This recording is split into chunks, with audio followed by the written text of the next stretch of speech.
नमस्कार सुतोबास kitchen with ब्लगे सबाइके स्वागत। आज के आमी एसेछि एकटा ओल कषा करब बोले, तार जोन्नो आमी एखाने छोटो छोटो करे आलू और छोटो करे ओल केटे हालका एकटु भाप दिए निয়েছি নুন দিয়ে।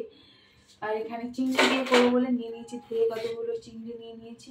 মশলাটা রেডি করে রেখেছি। এখানে হচ্ছে আদা, টমেটো আর কাঁচা লঙ্কা।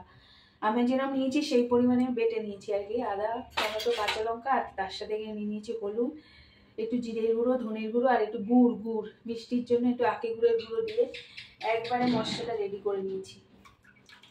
জল দিয়ে দিলাম। আর এখানে ফোড়নের জন্য নিয়েছি একটু পাঁচ ফোড়ন, অল্প, আমার পরিমাণ কম তো তাই অল্প নিয়েছি।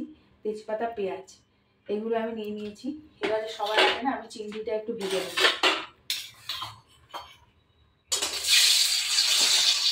চিংড়িটা কিন্তু ভেজে হালকা করে তুলে নিয়েছি, বেশি ভাজলে একটু চিংড়ি মাছ শক্ত লাগে। এখানে একটুখানি ওলটা ভেজে নেব,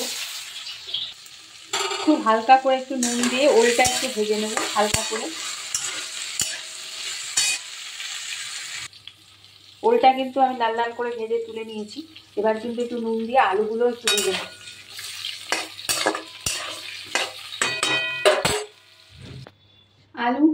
আলুটাও তুলে নিয়েছি, দেখো লাল লাল করে ভেজে। এখানে ফোড়ন দেবো, পাঁচ ফোড়ন দিলাম অল্প করে, একটুখানি পেঁয়াজ দিলাম আর তেজপাতা। ফোড়নটা দিয়ে দিলাম। ফোড়নটা দিয়ে একটু গন্ধ বেরিয়েছে পর মশলাটা দিয়ে দিলাম, একবারে তৈরি করে রাখা মশলাটা। মশলাটাতে অল্প একটু নুন দিয়ে দিলাম। আর এখন দিয়ে দেবো না আগে থেকে হালকা করে ভেজে রাখা চিংড়িগুলো দিয়ে দেবো। এটা একটু কষলে ফেরত আসছে। এটা বেশ কষে এলে কিন্তু আমি এবার এইগুলো দিয়ে একটু কষিয়ে জল দিয়ে দেবো। তারপর নামানোর আগে কিন্তু আমি একটু গরম মশলা দেবো, যাদের ভালো লাগবে একটু ঘি দিতে পারো। এটা একটু কষবে সবের সাথে, মশলা চিংড়ি একটুখানি কষিয়ে নিই। এবার কিন্তু জল দিয়ে দিলাম, তারপর সিদ্ধ হলে তুলে আসছে। দেখো এটা কিন্তু পুরো হয়ে গেছে, টেনে গেছে। একটু গরম মশলা দিয়ে দিলাম। তোমরা চাইলে ঘি দিতে পারো, আমি দিলাম না। সব সিদ্ধ হয়ে গেছে কিন্তু কিছু ভাঙিনি। এইভাবে একটু ভেজে নেবে ছোট ছোট করে কেটে, হালকা করে ভাপ দিয়ে নিয়েছি আমি একটু। তো এটা এবার সার্ভ করে দেখিয়ে দেবো।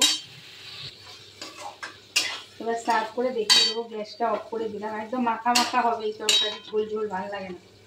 এই যে তো ওলের এই ওল কষা আর কি চিংড়ি দিয়ে আমার রেডি হয়ে গেছে। যদি ভালো লাগে সাথে দেখো, আসবো পরবর্তী কোনো ভিডিও নিয়ে। ততক্ষণের জন্য সবাই ভালো থেকো। আজ আসে এটাই, ভাত রুটি সবের সাথে ভালো লাগে।